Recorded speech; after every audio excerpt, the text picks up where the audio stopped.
Right now I'm in the side control position, which is a good spot to be. Another good spot to be is the mount. Might prefer one over the other for whatever reason. If I want to get to the mount position, there's a proper way to do it. Now, first off, you don't want to open up space and step over the top for self-defense purposes, because you leave yourself exposed in the groin area. Someone that's mean is just going to punch you in the nuts and you're in trouble. So you don't want to leave space here. That's rule number one.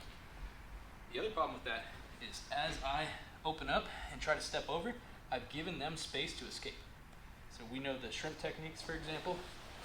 Now I'm back in guard and I gotta fight to get back to that position. I don't want that. So you need to keep the pressure on them as you go.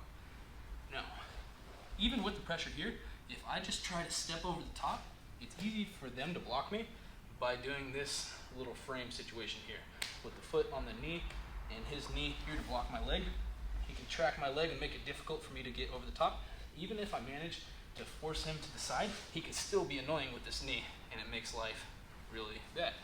So what I'm gonna do is keep my weight on the chest, and with very compact movements, I'm gonna slide up the belt line, leading with my knee, like I'm smearing my shin across his waist, and my knee's gonna make contact first, and then I'm gonna pivot my hip slightly to allow that over the top.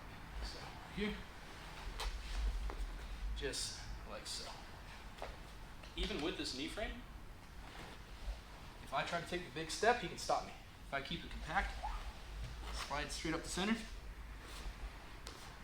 then he's gonna have a rough time stopping me from doing that.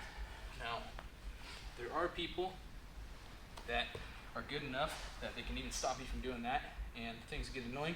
If that happens, notice how I already had to turn towards his hips slightly anyway. There's a second option, but you really need to maintain your balance, make sure you don't get tipped backwards, where I actually switch my hips on the opposite side. So right now it's hips down, hips up, and that gives me enough room to arc way over the top. At that point, he won't be able to stop me. Preferred method, knee slide across the belly. Stay nice and low and you don't give him much room to escape at all. Backup plan. Start with that hip twist. Over the top. Once you're in mount, pinch, secure, stay low to start with. Just like side control, you got your submissions. Plus you're in a good spot to throw strikes.